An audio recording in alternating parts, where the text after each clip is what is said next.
Hello everyone, দেখো আজকে বৃহস্পতিবার, একদম ঠান্ডা ঠান্ডা ওয়েদার, বৃষ্টি পড়ছে। তো নিরামিষ পনিরের তরকারিটা বানিয়ে ফেললাম, ভাবলাম তোমাদের সাথে শেয়ার করি। তো দেখো পনিরগুলো এখানে কাটা হয়ে গেছে। তো পিস করে নেওয়ার পরে আমরা হলুদ নুন মাখিয়ে নিয়েছি।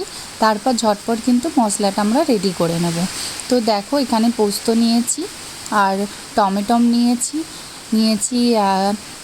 কাজু বাদাম, আর নিয়েছি কিছু কাঁচা লঙ্কা, আর দেব আদা, আর দেব জিরে কিছুটা। তো এটা দিয়ে আমরা একটা পেস্ট করে নেব। দেখো পেস্টটা করা হয়ে গেছে। তো এরপর আমরা ঝটপট এটা বানিয়ে ফেলি। দেখো সাদা তেল নিয়ে নিয়েছি, আর নিয়ে নিয়েছি তেজপাতা, এলাচ, দারুচিনি আর শুকনো লঙ্কা। তো এটা দিয়েই আমি এবারে বানাবো। তো প্রথমেই দেখো পনিরগুলো হালকা করে আমরা ভেজে নেব। একদম অল্প অল্প লাল লাল হলে আমরা পনিরগুলো কিন্তু তুলে নেব। দেখো এখানে ভাজা কিন্তু কমপ্লিট হয়ে গেছে। এইভাবে হালকাভাবে ভেজে নিয়ে এটা আমরা তুলে নেব।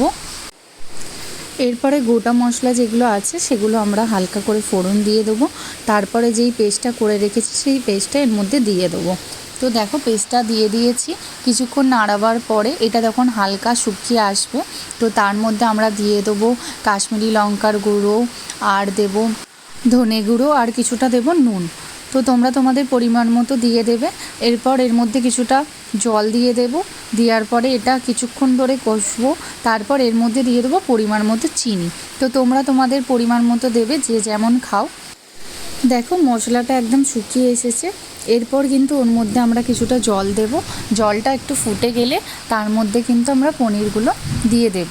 তো দেখো পনিরটা কিন্তু দারুণ খেতে হবে। তোমরা কিন্তু অবশ্যই ঘরে বানিয়ে দেখো কেমন হয়েছে।